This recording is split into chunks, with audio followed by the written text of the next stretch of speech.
اور سیل تمہارا لے کر تمہیں خوبصورت اولاد کے روپ میں ایک بڑی سی نعمت دیتا ہوں. ایک سیل لیتا ہوں، پوری فیکٹری سیلولر کی تمہیں واپس کر دیتا ہوں. تو تم سوچو، ایک چھوٹی سی چیز تجھ سے لیتا ہوں، ایسی چھوٹی سی چیز جس کا کہیں پتہ نہیں چلتا. ایک چھوٹی چیز لینے کے بعد تمہیں میں کتنی بڑی نعمت دیتا ہوں کہ تمہاری پوری نسل پھر آگے اس سے چلتی ہے. یعنی ایک سیل ہمارا لیتا ہے اور اتنا ہم کو دیتا ہے. تو اس نے مولوی نے کہا کہ میں جب اس کے لیے اپنی عزت خرچ کروں گا تو وہ مجھے کتنی عزت عطا کرے گا. دی بھی اس کی ہے، خرچ بھی اس کے لیے کروں گا، واپس لوٹا دے گا. نعرہ تکبیر، اللہ اکبر، نعرہ رسالت، یا رسول اللہ، نعرہ حیدری، یا علی، محمد و آل محمد صلوات، اللہم صلی علی محمد و آل محمد وعجل فرجهم. ہاں مومنات، پھر اس آیت کا ترجمہ کر کے اپنے اصل مقصد کی طرف آؤں گی. پھر اس آیت میں اللہ نے اتنا خوبصورت ایک چیز مجھے اس میں نظر آئی. اللہ کہتا ہے الیہ یصعد الکلام الطیب. جتنے بھی کلام طیب ہیں، جیسے کچھ علماء کہتے ہیں کلام طیب کا مطلب ہوتا ہے کہ اشہد ان لا الہ الا اللہ، اشہد ان محمد رسول اللہ، اشہد ان امیر المومنین، یا لا الہ الا انت سبحانک انی کنت من الظالمین، یا جتنے بھی ہم کہتے ہیں تسبیحات اربعہ ہیں، ان سب کو کہا جاتا ہے کلام طیب. اسپیشلی کلام طیب جو ہے نا، ہمارے پاس کلام طیب ہمارے پاس 3 ہے: توحید، نبوت، امامت، اس کی اولاد، ایک امانت الہی. تو اللہ کہتا ہے کہ یہ جو کلام طیب ہے، یعنی جب تم توحید، نبوت، امامت کے لیے کام کرتے ہو، جب تم خدا کی ذات کے لیے کام کرتے ہو، تو یاد رکھو کہ جب تم عبادت کرتے ہو تو جتنے بھی یہ تیرے کلمے ہیں، یہ لفظ ہے، یہ اللہ کے طرف اوپر جاتے ہیں. سدرۃ المنتہا، سدرۃ المنتہا ہم میں سے کس کس نے سنا ہے؟ سدرۃ المنتہا ڈیٹیل سے پڑھا ہے آپ نے سدرۃ المنتہا کے بارے میں؟ ڈیٹیل سے. سدرۃ المنتہا کا اگر آپ ڈیٹیل سے پڑھو گے تو آپ کو مل جائے گا. معراج رسول کے بارے میں ملتا ہے کہ جب رسول خدا معراج پہ گئے تو سدرۃ المنتہا سے آگے نہیں گیا تھا حضرت جبرائیل.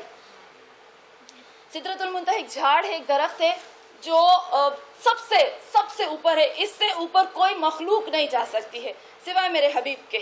حبیب خدا کے علاوہ کوئی نہیں جا سکتا ہے. یہ سدرۃ المنتہا ہے. جب کوئی پاک اور پاکیزہ مومن ہوتے ہیں نا، تو ان کی ارواح جو ہوتی ہے، جو ان کی روح ہوتی ہے، وہ ان کو لے جاتے ہیں اوپر اوپر اوپر اوپر سدرۃ المنتہا تک. یہ انتہا ہے. ہمارے اعمال، جیسے ہم کہتے ہیں نا ہمارے پاک اور پاکیزہ اعمال ہوتے، وہ جاتے ہیں سدرۃ المنتہا تک. اس سے آگے نہیں جاتا. اللہ کرے کہ جاتے ہو، اللہ کرے کہ پہنچ جاتے ہو. خدا نے 2 چیز بتائی. کہا جب تم عبادت کرتے ہو تو تمہاری عبادت اوپر جا رہی ہوتی ہے. ایک وقت ہوتا ہے کہ ہم نماز پڑھتے ہیں، ہم ذکر کرتے ہیں، ہم خیرات کرتے ہیں، ہم صدقہ کرتے ہیں، ہم سب پتہ نہیں کیا کیا کرتے ہیں. اللہ کیا کرتا ہے؟ فرشتے کو بھیجتا ہے، سفید کپڑے میں ہماری عبادت کو لپیٹ کے لے جاتا ہے. دوسرے فرشتے پوچھتے ہیں تم کیا لے جا رہے ہو؟ کہتے ہیں میں اللہ کے بندے کی ایک عبادت کو لے کے جا رہا ہوں، اوپر لے جا رہا ہوں. کہا کتنا اوپر آتا ہے، یہاں تک کہ قریب ہوتا ہے کہ سدرۃ المنتہا تک پہنچے. وہاں سے پروردگار عالم اس عبادت کو فوراً لیتا ہے اور اس بندے کے منہ پہ مارتا ہے. قریب ہو کے سدرۃ المنتہا میں پہنچے، حدیث میں ہے. وہاں سے اللہ لیتا ہے، بندے کے منہ پہ مارتا ہے. کیوں؟ کیونکہ یہاں اس آیت میں کلیئر اس چیز کو بتاتے ہیں. کیا کہتے ہیں کہ الیہ یصعد الکلام الطیب. تم کلام طیب جو پڑھتے ہو وہ اس کی طرف اوپر جاتا ہے، لیکن ایک وقت ہے کہ وہ وہیں پر رک سکتا ہے. تو اس کو رکنا نہ پائے اور وہ سدرۃ المنتہا پہ جا کر ٹھہرے تو اس کو ایک اور چیز وہاں پہنچاتی ہے. کہاں؟ کون سی ہے وہ چیز؟ اس چیز کا نام ہے والعمل الصالح یرفعہ. انسان کے جو اعمال ہوتے ہیں، انسان کے جو کام ہوتے ہیں، وہ ان کو سدرۃ المنتہا تک ٹھہرا دیتا ہے. یہ قرآن کہتا ہے، یہ حدیث کہتی ہے. ورنہ اس کے جتنے یہ کلمے طیب ہے، عبادت ہے، ساری کی ساری اس کے منہ پہ مار دیتی ہے. میں نماز شب پڑھتی ہوں، روز نماز شب پڑھتی ہوں. میں تو کبھی پڑھتی ہوں، کبھی نہیں پڑھتی. کبھی پڑھتی ہوں تو 3 رکعت پڑھتی ہوں. یہ تو اللہ کا اور میرا معاملہ ہے. کبھی تو نہیں بھی پڑھتی ہوں. لیکن کوئی بہت کہتے ہیں میں تو 15 25 30 سال تک ریاکاری کرتے ہیں. میں تو سب کو بتا دے میں تو نماز شب پڑھنے والی اور میں کہاں سے غیبت کروں گی. اللہ کہتا ہے یہ لو تیری 35 سال کی پکڑو گئی. میں نے تو اتنے غریبوں کی مدد کی. اللہ کہتا ہے سدرۃ المنتہا تک ابھی نہیں پہنچا ہے, یہ پکڑو اپنے پاس رکھو, مجھے اس کی ضرورت نہیں ہے. 2 اعمال انسان کے منہ پہ مارے جاتے ہیں, پتا ہے آپ کو؟ 2 اعمال, ایک یہ میں نے ابھی بتایا, ایک وہ. میں بہت ڈرتی ہوں, اس سے نہیں ڈرتی ہوں لیکن اس سے ڈرتی ہوں جو ابھی بیان کرنے جا رہی ہوں. اس سے میں بہت ڈرتی ہوں, اس چیز سے. وہ کون سی ہے؟ رسول خدا نے کہا میں اپنے مسلمانوں میں شرک کا خوف نہیں رکھتا, لیکن ایک شرک بہت خطرناک میرے مسلمانوں میں ہوگا. پوچھا گیا یا رسول اللہ کون سا؟ کہا ریا, شرک اصغر, جو دبے پاؤں انسان کے اندر, ریاکاری. اچھا ریاکاری میں کیا ہوتا ہے؟ بہت خطرناک حدیث ہے. میں کیونکہ میرا ٹاپک نہیں تھا اس لیے میں اس کی عربی نہیں لائی. ریاکاری میں یہ ہوتا ہے, اللہ کہتا ہے میں نے ابھی آپ کو بتایا, اللہ کہتا ہے میں بڑا سخی ہوں, میرا دل بہت بڑا ہے. اللہ کہتا ہے میں ایک سیل لیتا ہوں نا, میں آپ کو پوری سیلولر کی فیکٹری کر کے واپس کرتا ہوں. میں اتنا بڑا ہوں, اپنا حصہ بھی دے دیتا ہوں. اگر کوئی انسان دکھاوے کے لیے کوئی بھی کام کرتا ہے, چاہے مخلوق میں سے, چاہے خالق میں سے, چاہے اپنی ذات کے لیے, اگر کوئی دکھاوے کے لیے ریاکاری میں کام کرتا ہے تو اس کے 2 پارٹ بن جاتے ہیں. ایک اللہ کا حصہ ہو جاتا ہے, ایک اس کے لیے دوسرے انسان کے لیے ہو جاتا ہے نا. ایسے ہوتا ہے نا. حدیث میں ہے نماز لوگوں کے سامنے نماز پڑھو تو جلدی پڑھو, اور اکیلے میں پڑھو تو اتنے لمبے لمبے سجدے کرو کہ صبح کی نماز کا وقت ہو جائے, عشاء سے لے کر صبح. اکیلے میں رہو تو ایسے رہو, لوگوں کے سامنے جلدی جلدی. ایسا نہیں جلدی میں کہ صرف ٹکر ماری زمین کو اور اٹھ کے کھڑے ہو گئے, ایسا بھی نہیں. البتہ کہ ذکر کو کمپلیٹ ادا کرنا چاہیے. تو ہاں مومنان, جب ہم خدا نہ خواستہ ہم ریاکاری کرتے تو ہمارے 2 حصے ہو جاتے ہیں ریاکاری کے. ایک ہوتا ہے وہ پارٹ جو اللہ کے لیے ہے, ایک ہوتا ہے وہ پارٹ جو ہم نے کسی انسان کے لیے کیا. تو پروردگار عالم کیا کہتا ہے؟ کہتا ہے میں اتنا سخی ہوں کہ میں اپنا حصہ اسی بندے کو دے دیتا ہوں جس کو تم نے میری عبادت میں شامل کیا, اور لیکن یاد رکھنا اس کا اجر بھی اسی سے لینا. میرے کندھوں پر اب تمہارا کوئی اجر نہیں. یہ سب سے خطرناک چیز ہے, یہ سب سے. اب کس سے انسان کام بھی کرے اجر بھی نہ ملے تو سب سے بڑی خطرناک چیز ہوئی. تو ہاں مومنات, عمل صالح. آقا محسن کراتی سے کسی نے پوچھا, مجھے بہت اچھا ان کا جواب لگا. آقا محسن کراتی سے کسی نے پوچھا کہ آقا آپ کہتے, مجھے لگتا ہے شاید میں ایک دفعہ بیان کر چکی, آپ کہتے ہو کہ ایک کام کا اجر جو ہے, اللہ کہتا ہے ایک کام کرو, ایک عمل کرو, اس کا اجر, ایک ثواب کا اجر 70 گنا, 80 گنا, کبھی 100 گنا, کبھی بہت انلمیٹڈ ہم کہتے ہیں ملتا ہے, لیکن ایک گناہ کا ایک ہی برابر ملتا ہے. کیوں؟ تو آقا محسن کراتی نے اتنا خوبصورت جواب دیا, کہا عمل کرنا آسان ہے, اس کو باقی رکھنا مشکل ہوتا ہے. ہو سکتا ہے کہ میری زندگی مثلا 30 سال ہے, آگے 10 سال ہے, اور میں اس 10 سال میں اپنے کیے ہوئے سارے عمل کو ضائع کر دوں. اس لیے اللہ جو ہمارا زندگی چل رہی ہوتی ہے, ہم اپنے عمل کو چھپا کے رکھتے ہیں نا, وہ عمل جو ہمارا چل رہا چھپا ہوتا ہے, وہ اجر اللہ بڑھا رہا ہوتا ہے, بڑھا رہا ہوتا ہے, بڑھا رہا ہوتا ہے. کیونکہ عمل کی حفاظت کرنا مشکل ہے. جیسے مائیں کہتی ہیں نا, پیدا کرنا آسان ہے اور برش کرنا مشکل ہے. اب شیطان کی باتیں ہوتی ہیں. تو ہاں مومنات, انشاءاللہ آج میرا اسی پہ تھوڑا سا میں آؤں گی کہ بچے زیادہ پیدا کرنے چاہیے. کروں کرو گے تو کوئی نہیں کرے گا. بتائے سچ بات. برائے خوشنودی حضرت علی علیہ السلام کے لیے بلند سے بلند تر صلوات. اللہم صلی علی محمد و آل محمد وسلم. ہمارے دماغوں پر اتنا کام ہو چکا ہے, اتنا کام ہو چکا ہے, اتنا کام ہو جائے کہ اگر ہم رسول کی حدیث بھی بتاتے ہیں نا تو دل دھڑکتے ہیں, لیکن عمل کرنا ہمارے لیے بہت سخت ہو جاتا ہے. کیونکہ آج ہمارے دماغ کنٹرول میں. مجھے جب آ کر لوگ کہتے ہیں نا پہلے زمانے کے لوگ اتنے اچھے تھے, متقی تھے, پرہیزگار تھے, باایمان تھے, سب کچھ تھے, ان کا اجر بھی زیادہ تھا, لیکن جتنا ہمارے اوپر دشمن کام کر رہا ہے, جتنا ہماری نسلوں پہ دشمن کام کر رہا ہے, جتنا ہمیں نظروں کے ذریعے, کانوں کے ذریعے سے, زبان کے ذریعے سے, پیٹ کے ذریعے سے, جیسے ہمیں بھر بھر کے ڈرگس دی جا رہی ہے نا, ہمارے پہلے والوں کو نہیں دی جا رہی تھی. پہلے جہاد نہیں تھا, اب ہم جہاد کر رہے. تو ہاں مومنات, پھر آگے خداوند عالم خود فرماتے ہیں والذین یمکرون، اور جنہوں نے بھی یمکرون السیئات لہم عذاب شدید، اور جنہوں نے بھی اللہ کے ساتھ بہانے بازی کی، والذین یمکرون السیئات، جنہوں نے بھی بہانے بازی کی اور ان بہانے بازیوں سے اپنے لیے برائیوں کو چوز کیا. آپ سمجھتے ہیں نا بہانے بازی کیسے ہوتی ہے؟ اپنے نفس کی خوشی کے لیے اللہ کے قانون کو بدلنا چاہا، اپنے نفس کی رضا کے لیے، لوگوں کی خوشی کے لیے کیا بہانہ کیا؟ نہیں میں تو مجبور ہوں، میں تو ایسے ہوں، میں تو ایسے ہوں. ایسی کیا مجبوری ہو جاتی ہے کہ جو میرے اور میرے اللہ کے بیچ میں رکاوٹ آتی ہے؟ زندگی سے بڑھ کر کوئی چیز نہیں ہوتی ہے. تو ہاں مومنان، اللہ کہتا ہے میں سب کے مکر اور فریب کو جانتا ہوں. یاد رکھنا جو بھی میرے ساتھ والذین یمکرون السیئات، اور جس نے بھی اللہ کے ساتھ برائیوں کے طریقے سے مکر کیا، تو خدا کہتا ہے کہ میں سب کے مکر کو ان المکر اللہ جمیعا، تمام کا تمام مکر خدا کی ذات کے. لیکن یاد کرو جو مکر کرتے ہیں ان کے لیے کیا ہے؟ لہم عذاب شدید، ان کے لیے شدید ترین عذاب ہے. ہم کہتے ہیں ہم اللہ کے ساتھ مکر، ہم اللہ کے ساتھ مکر نہیں کر سکتے، کیونکہ قرآن کی آیت ہے، ایک آیت ہے مجھے ابھی ذہن میں نہیں آ رہی، لیکن اس کا پورا ترجمہ یہ آپ لوگوں کو میں پڑھوں گی، وہ آیت آ جائے گی ذہن میں. اللہ کہتے ہیں ہاں بل الانسان علی نفسہ بصیرہ، پڑھا ہوگا نا قرآن میں، بل الانسان علی نفسہ بصیرہ، انسان کو پتا ہوتا ہے کہ یہاں میں دھوکہ دے رہا ہوں، یا میں مکر کر رہا ہوں، یا میں فریب کر رہا ہوں، یہاں میں کام کر سکتا ہوں، یہاں میں کام نہیں کر سکتا. تو اللہ کہتا ہے بل الانسان علی نفسہ بصیرہ، انسان کو اپنے کردار، اپنے اعمال، اپنے مکر، اپنے فریب، اپنے دھوکے، اپنے جہاد سب کا پتہ ہوتا ہے، لیکن اس کے باوجود وہ سمجھتا ہے کہ میں اللہ کو دھوکہ دے سکوں گا. خدا کو کبھی کوئی دھوکہ نہیں دے سکتا. پھر کہتا ہے وَمَكَرُوا أُولَٰئِكَ هُوَ يَبُورُ، اگر کسی نے مکر کیا خود اس نے اپنے آپ کو ہلاک کر دیا. اللہ کہتے ہیں میرے اوپر کوئی فرق پڑنے والا نہیں ہے. تو ہاں مومنات، ہم دیکھتے ہیں کہ عزت، ہم اللہ سے کہتے ہیں عزت، خدایا ہمیں عزت دے دو.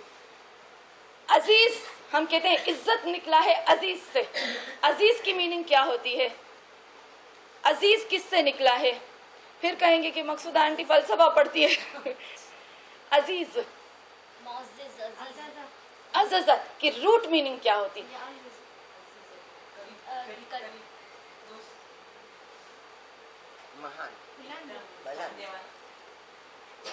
نہیں، عزیز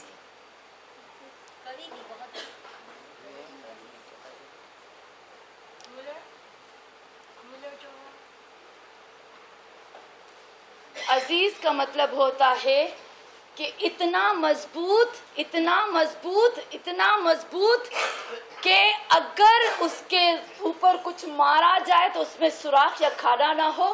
عزیز کی ریئل میننگ ہوتی ہے کہ جو جذب نہیں کرتا کسی چیز کو.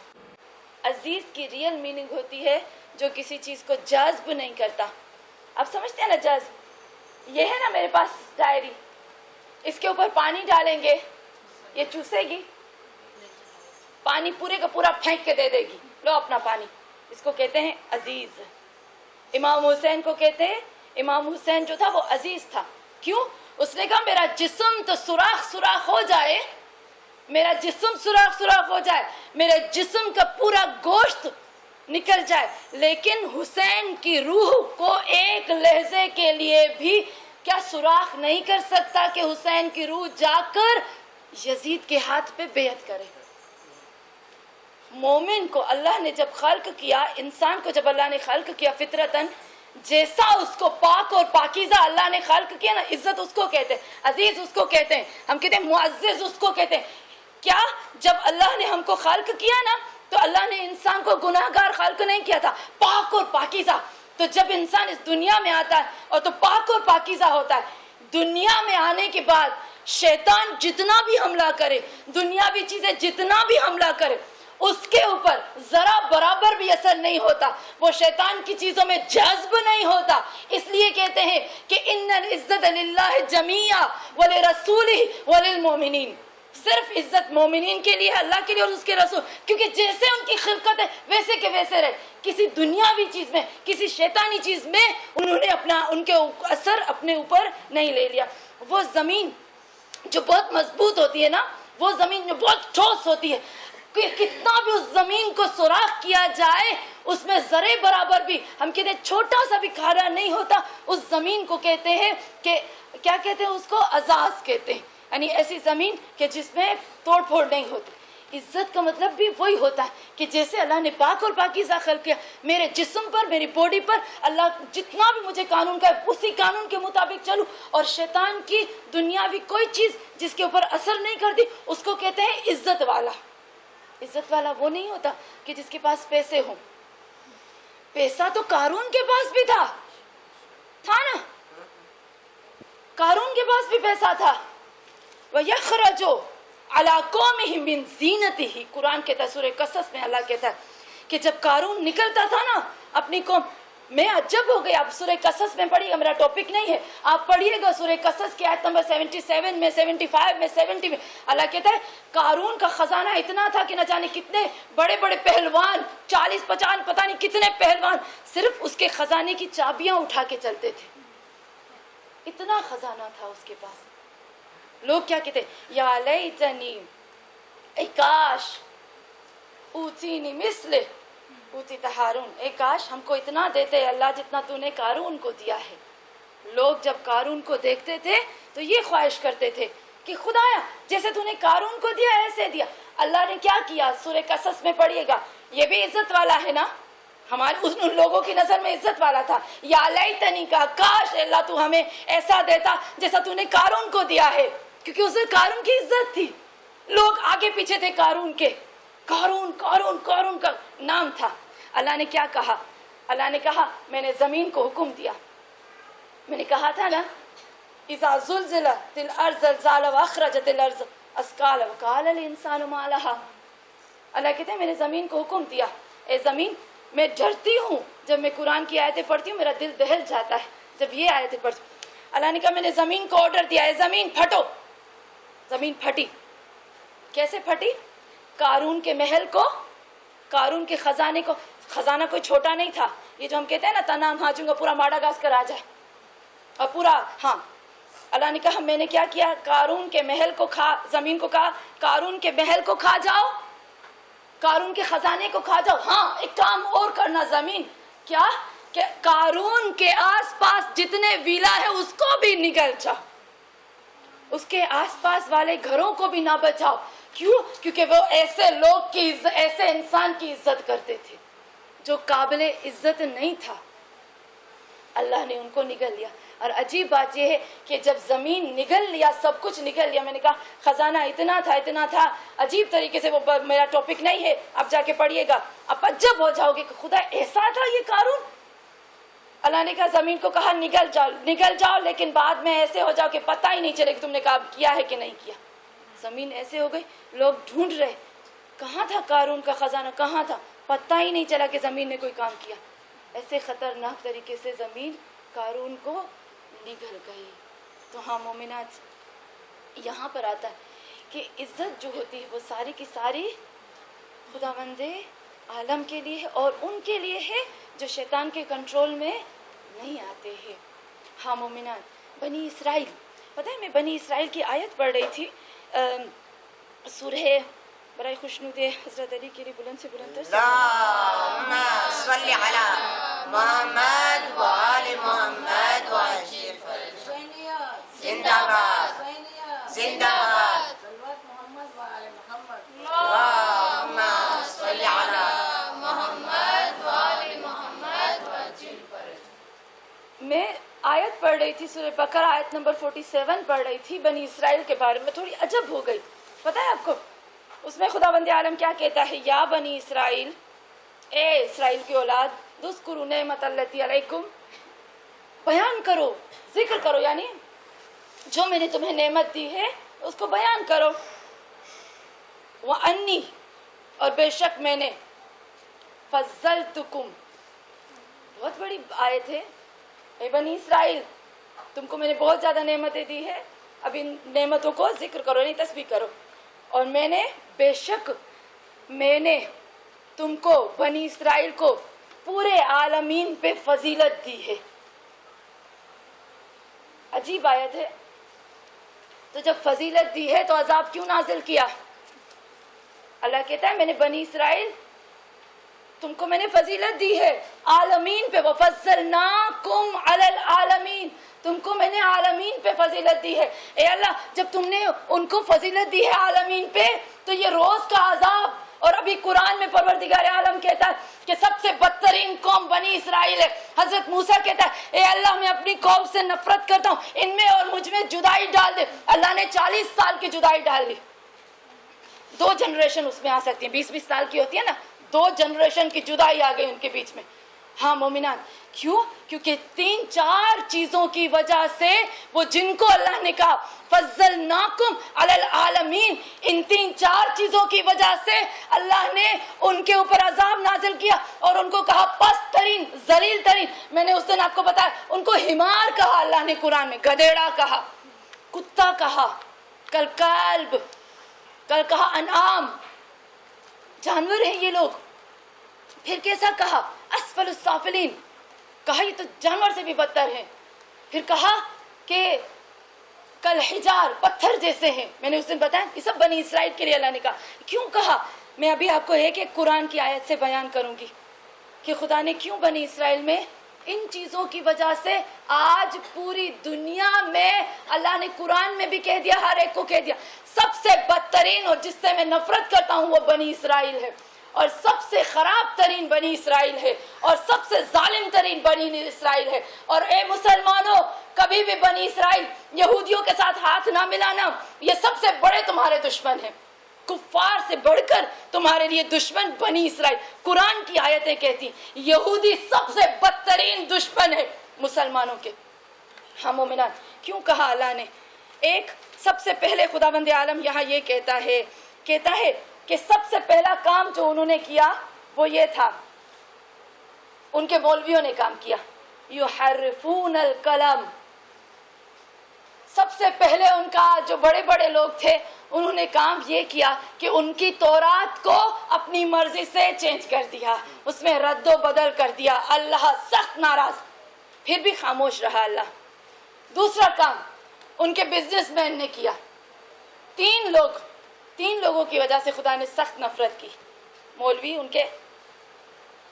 اللہ کا شکر ہے کہ ہمارے مولویوں کو جتنا بھی دیا جائے نا، ہمارے مولویوں کو شہید شہادت قبول کرتے ہیں، لیکن قرآن میں زیر زبر کا بھی نہیں چینج کرتے۔ نعرہ تکبیر، اللہ اکبر، نعرہ رسالت، یا رسول اللہ، نعرہ حیدری، حیدری، حیدری، علی و اولاد علی، آواز بلند صلوات۔ اللہم صلی علی محمد و آل محمد و عجل فرج۔ اسی لیے خداوند عالم نے کہا کہ رسول خدا نے فرمایا کہ میری امت کے جو علماء ہیں وہ بنی اسرائیل کے نبیوں جتنا رتبہ رکھتے ہیں، کیونکہ وہ آج بھی شہادت ہے ہمارے علماء کی عام، شیعوں کی البتہ ہمارے علماء کی شہادت عام ہوتی ہے، کیونکہ وہ کسی کے کہنے پہ نہیں چلتے، اللہ کے کہنے پہ چلتے، البتہ کہ وہ حق والے ہوں۔ اچھا، پھر اس کے بعد 3 لوگ میں نے کہا، مولوی، بزنس مین اور عام لوگ، تینوں نے گڑبڑ کی، جس کی وجہ سے خداوند عالم کہتے ہیں وباؤ بغضب اللہ، انہوں نے اپنے ہاتھ سے خود اپنے اوپر اللہ کا غضب ڈال دیا۔ اب اچھا، ان کے جو بزنس مین تھے، جو بزنس کرنے والے تھے، انہوں نے کیا کام کیا؟ اللہ کہتا ہے کہ وَآخِذُهُمُ الرِّبَا، سود کھانا شروع کر دیا، بیاج کھانا شروع کر دیا، جس کی وجہ سے میں نے ان کے اوپر لعنت بھیجنا شروع کر دی۔ پھر اللہ کہتا ہے تیسرا کام ان کی عوام نے کیا، جس کی 3 چیزوں کی وجہ سے ان کی عزت چلی گئی۔ تیسرا کام ان کے عام لوگوں نے کیا۔ کیا کیا؟ حضرت موسیٰ سے کہا اِنَّا ہَاهُنَا قَاعِدُونَ، سورہ مائدہ میں اللہ فرماتا ہے، موسیٰ سے کہا، جب حضرت موسیٰ نے کہا کہ ایک ظالم بادشاہ آ گیا، چلو ہم جا کر اس سے لڑتے ہیں اور اپنا جو حق ہے وہ چھینتے، کہا اے موسیٰ اِنَّا ہَاهُنَا قَاعِدُونَ، ہم یہاں بیٹھے ہیں، تم جاؤ جنگ کرو، لڑائی کرو، جب جیت جاؤ تو ہمیں لینے آ جانا، جب جیت جاؤ تو ہمیں آ کے لے جانا۔ جی تین یہ چیز کیا ہے؟ یہ جو عوام میں ہے نا وہ یہ ہے، ایک ڈرپوک تھے اور جہاد سے بھاگتے تھے. جہاد کی ابھی میں نے کس میں بتائی نا، جہاد سے بھاگتے تھے. ہمارے بھی کچھ لوگ الحمدللہ ایسے ہوتے ہیں، جب باہر جاتے ہیں، جب شوپرائٹ جاتے ہیں کھانے کے لیے، میں نے کہا تھا یہ آج کل ہم جہاد میں جی رہے ہیں، تو وہ سوچتے ہیں میرے پاس اتنا ٹائم نہیں ہے، بس جو ملتا ہے لے لو کھا لو کہ میرے پاس ٹائم. ارے بابا یہ جہاد ہے، تم جہاد سے بھاگو نہیں. بنی اسرائیل جہاد سے بھاگے، اللہ نے عزت واپس لے لی. کہا فضلناکم علی العالمین، تم کو فضیلت دی ہے عالمین پہ. پھر کہا وباؤ بغضب اللہ، پھر وہ فضیلت غضب میں بدل گئی. کیوں؟ کیونکہ انہوں نے یہ 3 کام کیا. اپنے کلام پہ، میں کہوں گی اپنے کلام پہ ٹھیک طریقے سے عمل نہیں کیا، اپنے کلام کو غلط سمجھا، اس کی غلط تفسیر کی، اس میں رد و بدل کر دیا، اور پھر یہاں ربا کھانے بیٹھ گئے، سود کھانے بیٹھ گئے. پیسے دیتے تھے، آرام سے بیٹھتے تھے، پیسے آتے تھے، کھا لیتے تھے. سستی، آڑس، ڈرپوک، جہاد سے بھاگنے والے، جس کی وجہ سے پروردگار عالم نے اپنی دی ہوئی عزت ان سے چھین لی.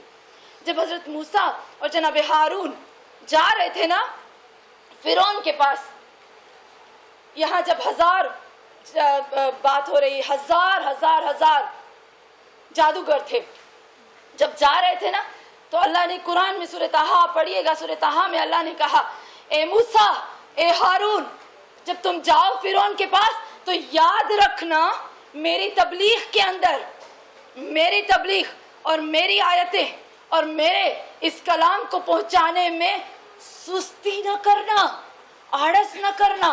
اگر آڑس کی تو تجھے میں پکڑ سکتا ہوں. یعنی یہ 3 چیزوں کی وجہ سے پروردگار عالم نے کیا کیا؟ عزت واپس لے لی. اور ایک عزت جو اللہ واپس لے لیتا ہے وہ ہوتی ہے ناشکراپن. اللہ دیتا ہے، ایک جگہ کہتا ہے میں نے ان کو دیا فکفرت، کفر کیا اس قوم نے، تو اللہ کہتا ہے میں نے بھی اس ناشکری کی وجہ سے ان سے سب کچھ چھین لیا. پھر اللہ کہتا ہے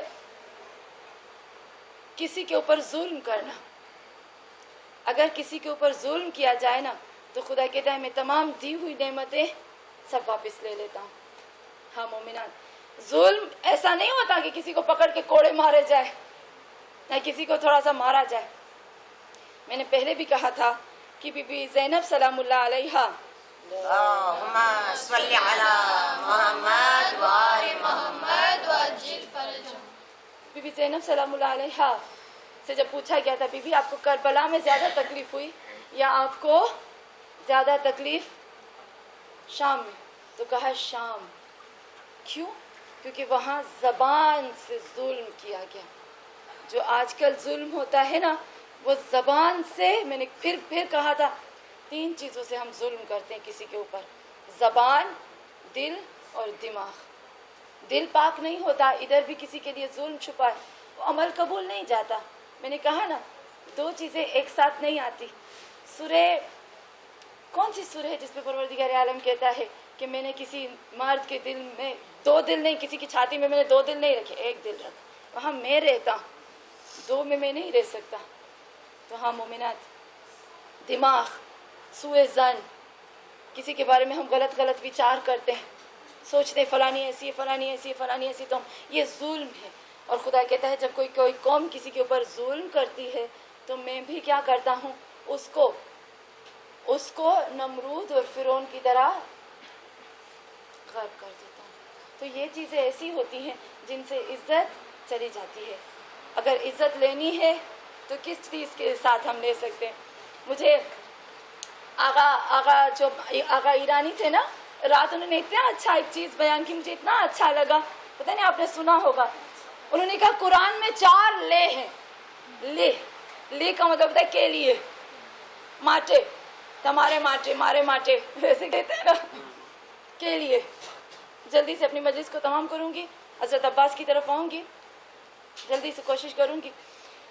آقا نے اتنا اچھا کہا کہ انہوں نے تو فارسی میں کہا اور اردو میں کہا کے لیے، میں عربی میں کہتی ہوں لے، لام زیر ہوتی ہے نا عربی میں، اس کا مطلب ہوتا ہے کے لیے. تو کہا قرآن میں 4 ہیں لے، یعنی کے لیے، میرے لیے، لوگوں کے لیے، اللہ کے لیے، شیطان کے لیے. مجھے اتنا اچھا ان کا لگا، میرے لیے، لوگوں کے لیے, شیطان کے لیے اور اللہ کے لیے, 4 لیں. اسی طریقے سے قرآن میں 3 جمیعاً استعمال ہوا ہے, جمیعاً 3 استعمال ہوا ہے, وہ بھی بہت خطرناک ہے. اللہ کہتا ہے ان العزت للہ جمیعا, ان القوت للہ جمیعا, ان المکر اللہ جمیعا. یہ 3 جمیعاً استعمال. جمیعاً کا مطلب ہوتا ہے 100%, 99 نہیں, 100% شور. عزت اللہ کے لیے, قوت اللہ کے لیے, اور مکر پر چالاکی اللہ کے لیے. اللہ کے ساتھ کوئی بھی چالاکی نہیں کر سکتا. تو ہاں مومنان, عزت لینی ہے, عزت اپنے نفس کی بھی اور لوگوں کی بھی. ہمارا دین, ہمارا مذہب ہمیں ایک چیز سکھاتا ہے.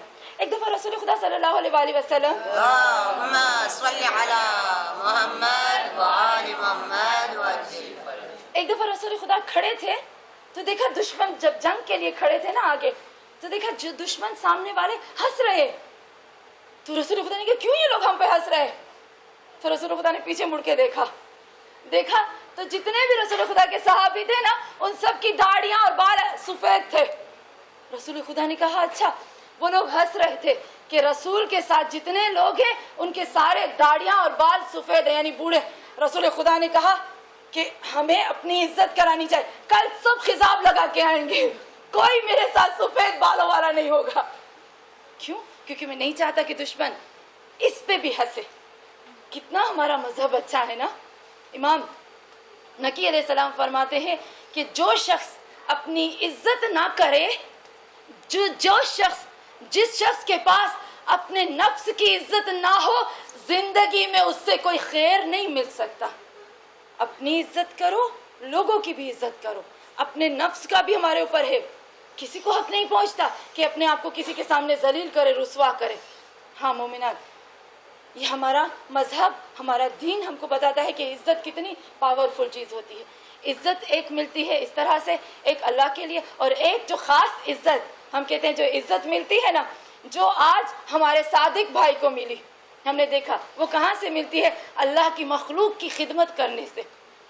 اتنی اچھی حدیث ہے, میرے ذہن میں نہیں آ رہی کیا تھا وہ حدیث ہے, سید القوم خادمہ. ہاں میرے حبیب کی حدیث ہے, سید القوم, سردار, ایک قوم کا سردار وہ ہوتا ہے, ایک قوم کا سردار وہ ہوتا ہے جو اس کا خادم ہوتا ہے, جو اس کی خدمت کرتا ہے. سید القوم خادمہ.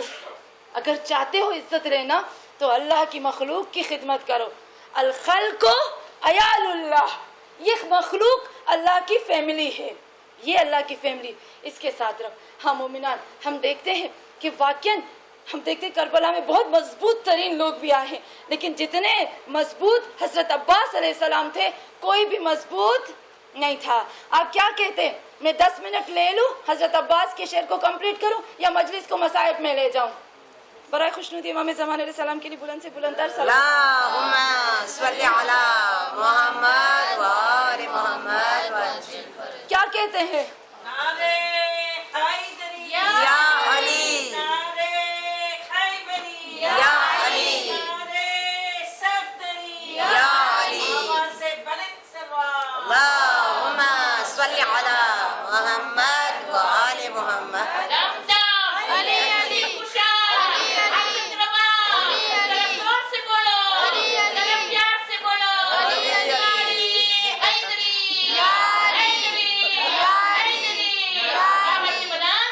اللهم صل على محمد وآل محمد.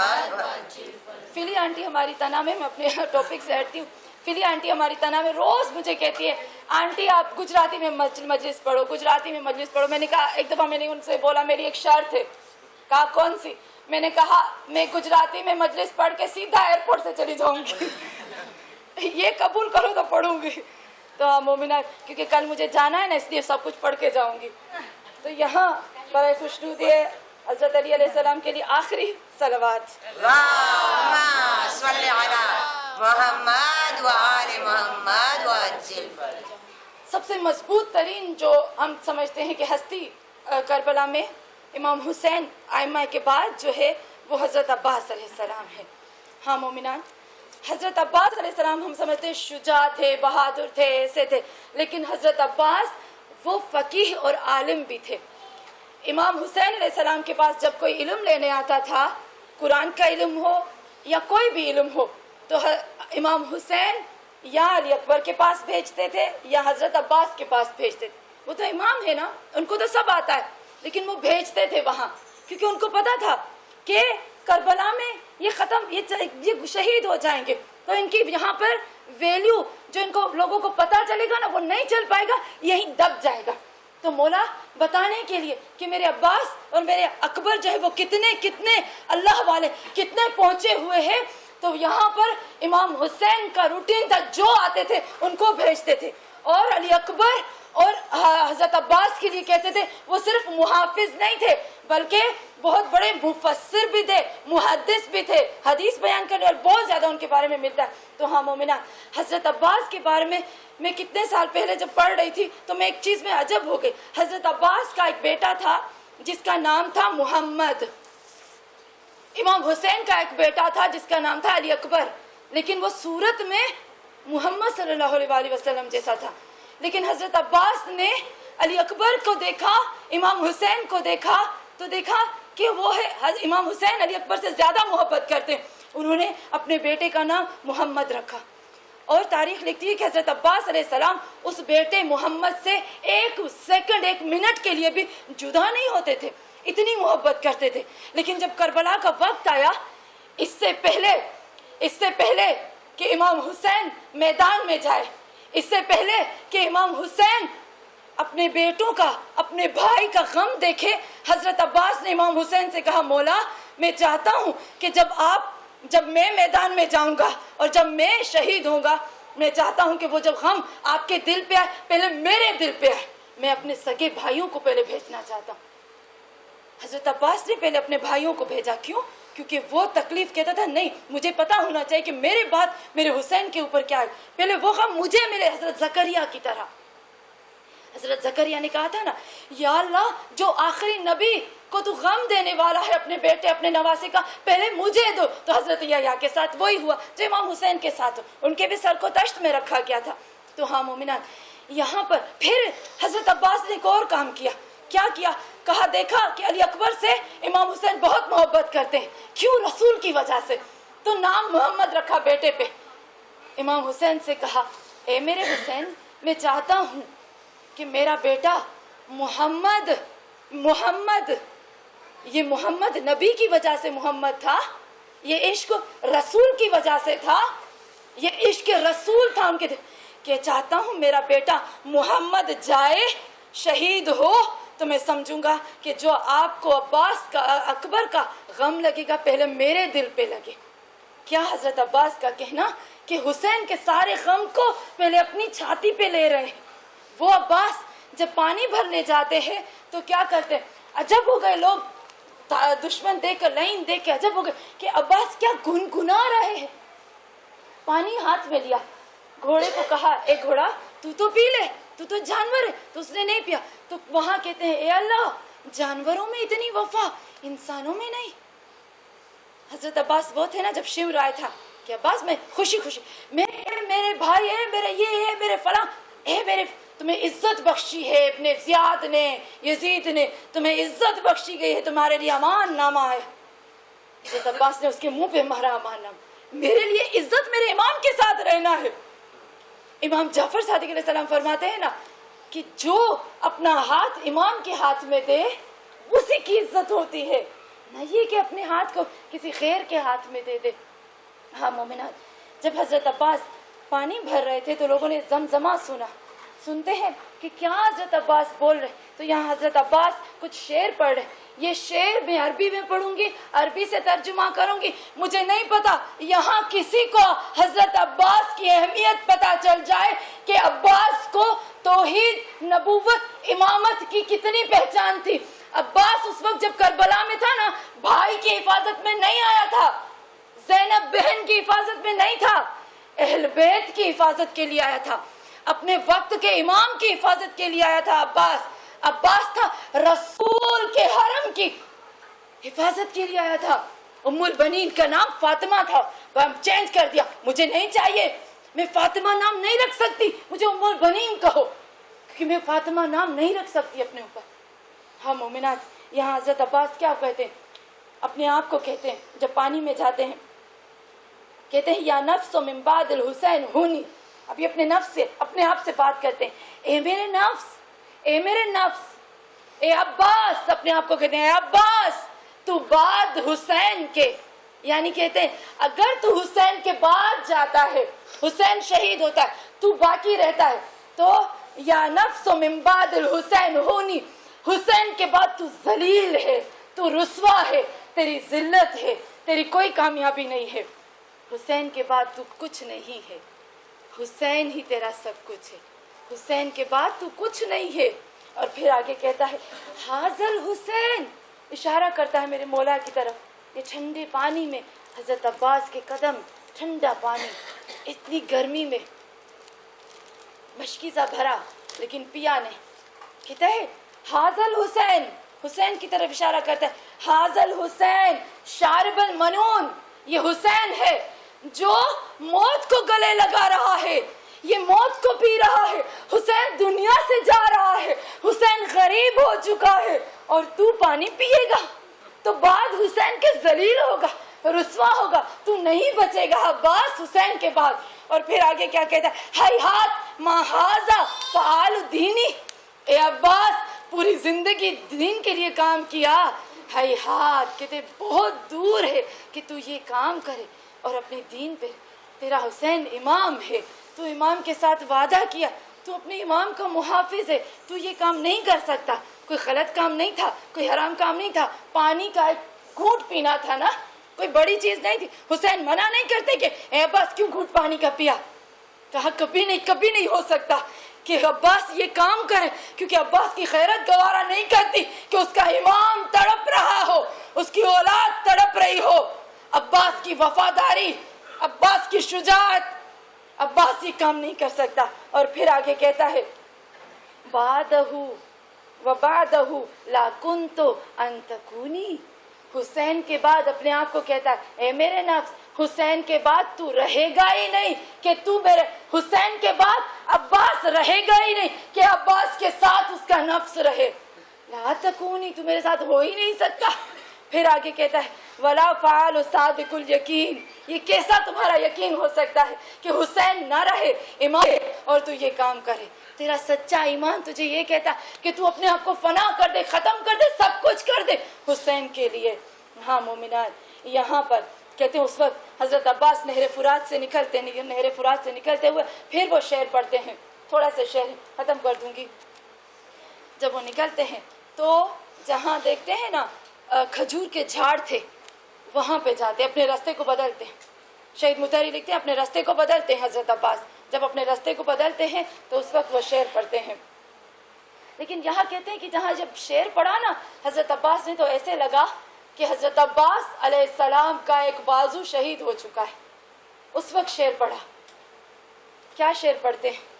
کہتے ہیں واللہ، مجھے اللہ کی قسم، ان تقطعونی یمینی، اللہ کی قسم اگر تو میرا سیدھا ہاتھ بھی قلم کر دے، قط کر دے، کاٹ دے، میرا سیدھا ہاتھ بھی کٹ دے، انی احامی، میں احامی کا مطلب ہوتا ہے پناہ دینے والا، حفاظت کرنے والا، نگہبان، محافظت، اللہ کی قسم اگر تو میرے سیدھے ہاتھ کو بھی کٹ کر دے تو کبھی بھی عباس حمایت سے ہاتھ، اہل بیت جو ہماری پناہ ہے، عباس ان کی حفاظت، ان کی پناہ سے ہاتھ نہیں ہٹائے گا۔ انی احامی ابدا، میں ہمیشہ ان کی حفاظت کرتا رہوں گا، اور ان کی حفاظت کروں گا، ان دینی، اور اپنے دین کی حفاظت کروں گا۔ آپ سوچو تو صحیح، عباس نے اہل بیت کی اور دین کی۔ پھر کہا وَأَنْ امام صادق الیقین، نہیں کہا اپنے بھائی، اپنے خون، اپنے باپ کے بیٹے، نہیں کہا کہ میں اپنے باپ کے بیٹے کی حفاظت کر رہا ہوں، نہیں کہا کہ میں اپنے بھائی کی، کہا ان امام صادق الیقین، میں اس سچے امام کی حفاظت کرتا ہوں جس پر مجھے سچا یقین ہے. عین الیقین ہوتا ہے نا, آنکھ سے دیکھا وہ یقین. جب انسان جہنم میں جاتا ہے نا اس وقت اس کو عین الیقین ملتا ہے. لیکن حضرت عباس اور حضرت علی وہ تھے, ان کو دنیا میں اللہ نے خود اپنے دین کا عین الیقین دیا. کہا میں اتنا سچا یقین رکھتا ہوں امام پر جو صادق الیقین ہے, کبھی بھی میں اس سے ہاتھ نہیں ہٹاؤں گا. احامی, میں مرتے دم تک اس کی پناہ کروں گا, اس کی حفاظت کروں گا. احامی یعنی خون جان دے کر بھی, اپنے آپ کو فدا کر کے بھی, اپنی جان دے کر بھی اس کو بچاؤں گا. پھر کہتے ہیں وہ کون ہے, وہ صادق الیقین کون ہے؟ یہ امامت کی بات ہو رہی, یہ امامت کا ذکر ہو رہا ہے. کہتے ہیں صادق الیقین کہتے ہیں نجل النبی طاہر الامین, وہ جو نبی کا بیٹا جس سے نبی کی نسل چلے گی, نجل جس سے رسول کی نسل چلتی ہے. اور وہ کون نبی؟ ابھی نبی کی نبوت کو بیان کر رہے ہیں. عجیب ہے, بی بی زینب بازار میں توحید نبوت امامت کو خلاصہ کر رہے ہیں. حضرت عباس کے بازو قلم ہو رہے ہیں. یہاں پہ بھی عجب بات ہے, امامت کو اور نبوت کو پروف کر رہے. ہم کہاں ہوتے, ہم تو گھر میں بیٹھ کر بھی نہیں کرتے. یہاں کہتے ہیں کہ وہ نبی جو طاہر ہے اور امین ہے. ابھی نبوت ہو گئی, پھر کہا, پھر رجز ان کے چینج ہو گئے, تھوڑا سا ہے, ان کا لہجہ بدل گیا. کیوں؟ کیونکہ ان کے دونوں کا ہاتھ قلم ہو گئے, ان کے دونوں ہاتھ شہید ہو گئے. عباس کے دونوں ہاتھ قلم ہو گئے. میرے مولا اب یہاں یہ کہتے ہیں, میں قربان ہو جاؤں عباس پر, کہ میرے مولا کہتے ہیں یا نفسو, یہاں عباس چھنی چھنی ہے. عباس سکینہ کی مشق کو بچانا چاہتا ہے, عباس سکینہ کی امانت کو بچانا چاہتا ہے. شہید مطہری کہتے ہیں عباس کے ہاتھ میں بہت سب سے قیمتی چیز تھی پانی, سکینہ اس کی محافظت کے لیے. عباس کہتا ہے یا نفس لا تخفی من الکفار, اے میرے نفس کافروں سے نہ ڈرو, یہ تو کافر ہے. لیکن یہاں ایسے لگتا ہے کہ عباس کا پورا جسم چھنی, دونوں بازو قلم ہو چکے. ایسا لگتا ہے میرے مولا کے شعر سے کہ میرے مولا گھوڑے پہ سنبھل نہیں پا رہے, زمین پہ آتے ہیں, اپنے آپ کو کہتے ہیں کہ وابشر برحمت الجبار, اے عباس تجھے خوشخبری ہے تیرے اللہ کی طرف سے کہ تو کامیاب ہو گیا. ماں نبی سید المختار, اس نبی کے ساتھ جو سید ہے, جس کو اللہ نے پہلے سے چوز کر دیا. قد کتو بغیہم یساری, بھلے میرے سارے ہاتھ قلم کر دو لیکن عباس کبھی بھی نہیں ہاتھ ہٹائے گا. ہاں زاداران امام, بس مصائب کی طرف آؤں گی. ہاں زاداران امام, جب میری بی بی زینب عباس کو چھوڑ کر جا رہی تھی نا, ایک شاعر کہتا ہے کہ عباس کو چھوڑ کر زینب کو جانا بڑا مشکل تھا. جب جا رہی تھی تو نہر فرات کی طرف دیکھ رہی تھی, عباس کی لاش بڑی اوپر تک آ رہی تھی. الغاز یہ قافلہ پہنچا ہے نا مدینے میں, جب یہ لٹا ہوا قافلہ آتا ہے تو قافلے میں ام البنین ہے, شیروں کی ماں کہتے ہیں نا, جب ایک ماں جب اپنے جوان بچے کو دیکھتی ہے بڑا فخر کہتے ہیں شیروں کی ماں. ارے وہ ام البنین آتی ہے نا تو پوچھتی ہے مجھے بتاؤ میرا حسین کہاں ہے, میرا حسین. ارے حسین کا پوچھا, بعد میں پوچھتی ہے میرا عباس کا. مروان بن حکم لکھتا ہے کہ ام البنین ارے جب تک زندہ رہی جنت البقیع میں, ارے ہر قبرستان میں جا کے گریا کرتی تھی. کیا کرتی تھی؟ ایسے گریا کرتی تھی کہ سب کو رلا دیتی تھی.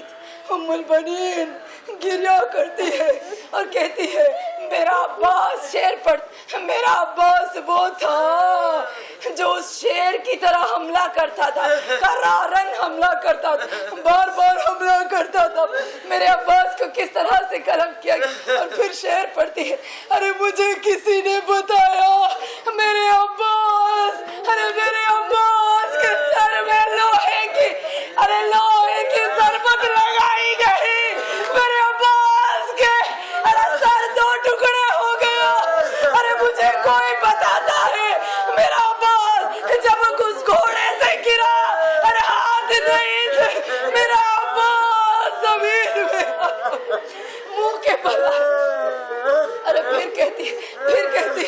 میرے عباس. پھر کہتی ہے یا بنیا عباسی. ارے میرے عباس بیٹا, مجھے معلوم ہے, مجھے پتا ہے تیرے ہاتھ نہیں تھے, تیرے ہاتھ ہوتے تو دشمن کبھی تیرے اوپر حملہ نہ کرتا. اللہ لعنت اللہ علی قوم الظالمین اولهم ومن آخرین آمین یا رب العالمین. وتقبل منا انک انت السمیع العلیم. یا اللہ ہماری اس چھوٹی سی چھوٹی عبادت کو قبول فرما. پروردگارہ تجھے واسطہ ہے محمد اور آل محمد مصطفیٰ صلی اللہ علیہ وآلہ وسلم کا. خدایا جتنی بھی ہم نے اس عشرے میں عبادت کی ہے, یا اللہ حضرت عباس, جناب ام البنین, پروردگارہ پنجتن کے صدقے میں, خدایا محمد اور آل محمد کے صدقے میں, قرآن ناطق قرآن صامت کے صدقے میں, یا اللہ اے پاک پروردگارہ ہماری اس عبادت کو قبول فرما.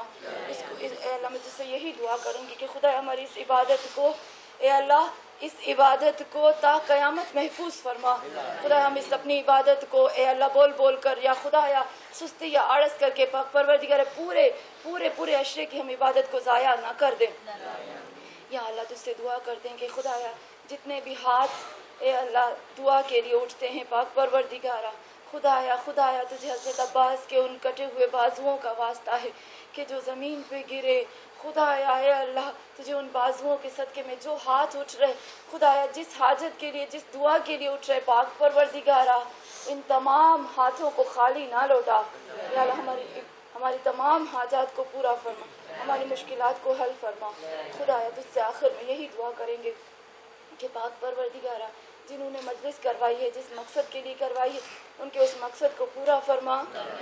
اے اللہ جو ہمارے بھائی جن کا ایکسیڈنٹ ہو گیا, خدایا ان کو شفا عطا فرما, ان کو صحت اور زندگی عطا فرما. اے پاک پروردگارہ جس سے آخر میں یہی دعا کرتی ہوں کہ یا اللہ جو ہمارے صادق بھائی تھے, خدایا جنہوں نے تیری مخلوق کے لیے کام کیا, اے پاک پروردگارہ اپنی پاکیزگی میں خدایا ان کو جنت الفردوس عطا فرما, ان کے درجات کو بلند فرما. یا اللہ ہمارے امام مہدی آخر زمان کا ظہور جلد از جلد فرما, اور ایک سورہ فاتحہ ہمارے مرحوم بھائی کے لیے.